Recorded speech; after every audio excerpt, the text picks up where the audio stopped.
കരുതലും കൈത്താങ്ങാം. കരുതലും കൈത്താങ്ങാം.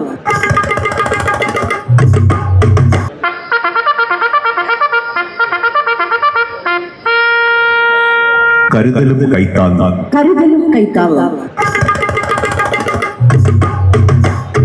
കേരള സർക്കാർ റവന്യൂ വകുപ്പിന്റെ ആഭിമുഖ്യത്തിൽ കരുതലും കൈത്താങ്ങാം താലൂക്ക് തല അദാലത്ത് 2024 ഡിസംബർ 10 രാവിലെ 10 മണിക്ക് നെയ്യാറ്റിൻകര SS ഓഡിറ്റോറിയത്തിൽ. കരുതലും കൈത്താങ്ങാം താലൂക്ക് തല അദാലത്ത് 2024 ഡിസംബർ 10 ചൊവ്വാഴ്ച രാവിലെ 10 മണിക്ക് SN ഓഡിറ്റോറിയം, നെയ്യാറ്റിൻകര. ജനങ്ങളുടെ പരാതികൾ പരിഹരിക്കാൻ കേരള സർക്കാർ റവന്യൂ വകുപ്പിന്റെ ആഭിമുഖ്യത്തിൽ കരുതലും കൈത്താങ്ങാം. വാട്ടർ അതോറിറ്റിയിൽ നിന്ന് എനിക്ക് ചോല കാർഡായതുകൊണ്ട് ഫ്രീ കണക്ഷനൊക്കെ തന്നിരുന്നു. അതിലിപ്പോൾ വന്നിട്ട് കുറച്ച് പൈസ അടയ്ക്കാനുണ്ടായിരുന്നു. അന്ന് 5000 രൂപയ്ക്കകത്തേ ഉള്ളായിരുന്നു. 35,430 രൂപ. 35,430 രൂപ. അത് ഇപ്പോൾ അടയ്ക്കണമെന്ന് പറഞ്ഞ് അവരിങ്ങനെ 2-3 പ്രാവശ്യം നിരന്തരം അവർ ഭീഷണിപ്പെടുത്തുകയാണ്.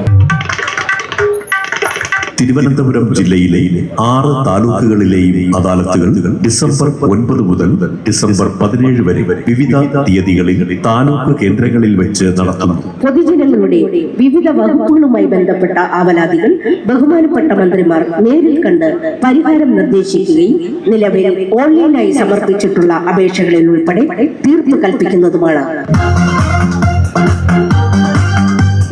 അപ്പം പിന്നെ എനിക്ക് കയറിക്കിടക്കാൻ 2 സെന്റ് സ്ഥലം സംസ്ഥാനത്ത് 4 സെന്റ് സ്ഥലത്ത് 2 ലക്ഷം രൂപ. ഫയൽ അദാലത്തിന്റെ ഔപചാരികമായ ഉദ്ഘാടനം രാവിലെ 10 മണിക്ക് ബഹുമാനപ്പെട്ട കെ ആൻസലൻ MLA അധ്യക്ഷതയിൽ ബഹുമാനപ്പെട്ട വിദ്യാഭ്യാസ വകുപ്പ് മന്ത്രി ശ്രീ വി ശിവൻകുട്ടി നിർവഹിക്കുന്നതുമാണ്. പല സ്ഥലത്തും വാടകയ്ക്ക് താമസിച്ച് കൊടുത്ത് ആദ്യം പറയും മോന്റെയും ആ തമ്മിയുടെയും പേര് കൂടെ ഇരിക്കുന്നത് കൊണ്ട് എനിക്ക് കിട്ടൂല. ഭക്ഷ്യ സിവിൽ സപ്ലൈസ് വകുപ്പ് മന്ത്രി ശ്രീ GR അനിൽ സാന്നിധ്യം നിർവഹിക്കുന്നു. ഇത് നവകേരളയിൽ കൊടുത്ത പേപ്പർ, ഇതിലൊന്നിലും എനിക്ക് പരിഹാരം കിട്ടിയിട്ടില്ല. പിന്നെ എൻ്റെ കരം തീർത്ത് കിട്ടണം. ഈ താലൂക്ക് അദാലത്ത് മനഃപൂർവ്വം ബോധപൂർവം ഫയലുകൾ വെച്ച് താമസിപ്പിക്കുന്ന ഉദ്യോഗസ്ഥന്മാർക്ക് ഒരു താക്കീതാണ് എന്നുള്ള കാര്യം ഞാനിവിടെ സൂചിപ്പിക്കുവാൻ ആഗ്രഹിക്കുന്നു.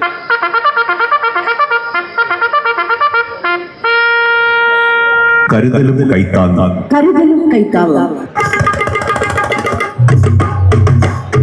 കേരള സർക്കാർ റവന്യൂ വകുപ്പിന്റെ ആഭിമുഖ്യത്തിൽ കരുതലും കൈത്താങ്ങാം താലൂക്ക് തല അദാലത്ത് 2024 ഡിസംബർ 10 രാവിലെ 10 മണിക്ക് നെയ്യാറ്റിൻകര SS ഓഡിറ്റോറിയത്തിൽ.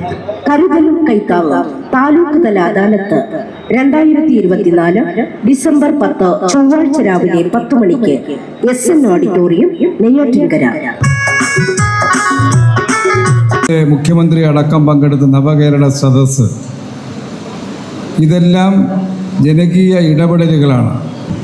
ഈ താലൂക്ക് അദാലത്ത് മനഃപൂർവ്വം ബോധപൂർവം ഫയലുകൾ വെച്ച് താമസിപ്പിക്കുന്ന ഉദ്യോഗസ്ഥന്മാർക്ക് ഒരു താക്കീതാണ് എന്നുള്ള കാര്യം ഞാനിവിടെ സൂചിപ്പിക്കുവാൻ ആഗ്രഹിക്കുന്നു.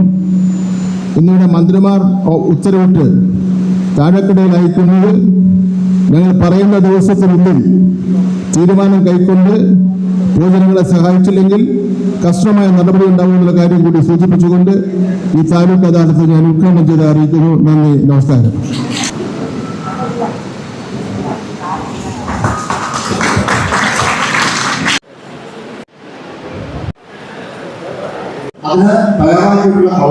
കാർഡിൻ്റെ മാറ്റം വരുന്നതിലൂടെ അരി വർദ്ധിക്കുക മാത്രമല്ല, അവരുടെ സ്റ്റാറ്റസ്, അവർക്കുള്ള എല്ലാ വിഷയങ്ങളിലെയും പരിഗണനയിൽ ഏറ്റവും അർഹതയുള്ള കുടുംബങ്ങളായി ആ കുടുംബം മാറുകയാണ്.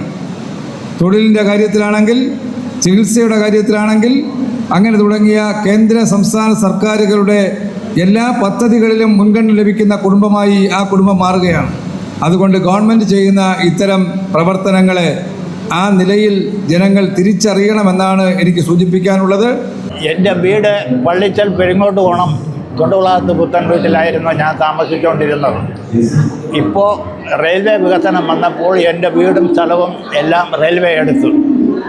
അതിൽ എനിക്ക് സ്ഥലത്തിൻ്റെയും വീടിൻ്റെയും പട്ടയങ്ങളും കൈവശ സർട്ടിഫിക്കറ്റുകളും ഒന്നും ഇല്ലാത്തതിൻ്റെ പേരിൽ എനിക്ക് അവരുടെ പൈസകളൊന്നും കിട്ടിയിട്ടില്ല. അപ്പോൾ ആ കാലഘട്ടത്തിൽ വാട്ടർ അതോറിറ്റിയിൽ നിന്ന് എനിക്ക് ചോല കാർഡായതുകൊണ്ട് ഫ്രീ കണക്ഷനൊക്കെ തന്നിരുന്നു. അതിലിപ്പോൾ വന്നിട്ട് കുറച്ച് പൈസ അടയ്ക്കാനുണ്ടായിരുന്നു. അന്ന് 5000 രൂപയ്ക്കകത്തേ ഉള്ളായിരുന്നു. ഇപ്പം ഞാൻ അവിടെ നിന്ന് മാറിയിട്ട് തന്നെ ഏകദേശം 2-2.5 വർഷം വരെ ആവണം. അപ്പോൾ വീടുമില്ല, സ്ഥലവുമില്ല, ഒന്നുമില്ലാതെ കിടക്കുക. ഇപ്പോൾ വന്നിട്ട് എൻ്റെ ഈ ഇത്രയും പൈസ അടയ്ക്കണമെന്ന് പറഞ്ഞ് വാട്ടർ അതോറിറ്റി എന്ന് എന്നെ ഇങ്ങനെ നിരന്തരം ഇങ്ങനെ അവരെ ഭീഷണിപ്പെടുത്തിക്കൊണ്ടിരിക്കുകയാണ്. 5000 രൂപ 5000 രൂപ എന്നുള്ളത് ഇപ്പം 35,430 രൂപ. അല്ല, 35,430 രൂപ. 35,430 രൂപ. അത് ഇപ്പോൾ അടയ്ക്കണമെന്ന് പറഞ്ഞ് അവർ ഇങ്ങനെ 2-3 പ്രാവശ്യം എന്നെ നിരന്തരം അവർ ഭീഷണിപ്പെടുത്തുകയാണ്. എനിക്കിപ്പോൾ എൻ്റെ മക്കൾക്കും ഇപ്പോൾ കയറി കിടക്കാൻ വീടുമില്ല, സ്ഥലവുമില്ലാതെ ഞങ്ങളിപ്പോൾ ഓടി നടക്കുകയാണ്. വെങ്ങാനൂർ പഞ്ചായത്ത് അവസാനം കൊടുത്തപ്പോൾ എനിക്ക് വീടുണ്ടെന്ന് കള്ളം പറഞ്ഞിട്ട് തലേ ദിവസം ഒരുക്കി പെണ്ണുങ്ങളെ കൊണ്ടുവന്ന് ടോക്കൺ നമ്പർ മാറ്റി അവർക്ക് വീടുകൾ കൊടുത്തു. അനേക വീടുള്ളവർ. ഞാൻ ഇപ്പോഴും വാടകയ്ക്കുമല്ല ഇല്ലാതുമല്ല എൻ്റെ മോളെ വീട്ടിൽ തന്നെ അവർക്ക് ഇടിഞ്ഞു പൊടിഞ്ഞ് കിടക്കണ ഒരു മുറി അവർ വാടകയ്ക്ക് താമസിക്കുന്നു. അവിടെ ഈ രോഗിയുണ്ട്. ഞാൻ ആദ്യം കൊടുത്ത പരാതി ഇത് കളക്ടറേറ്റിൽ നിന്ന് വാങ്ങിച്ചു കൊണ്ടുവന്ന് കൊടുത്ത പരാതി.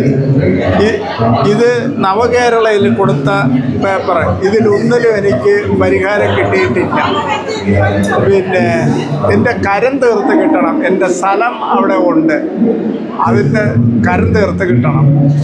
ഞാൻ പട്ടികജാതിക്കാരനാണ്.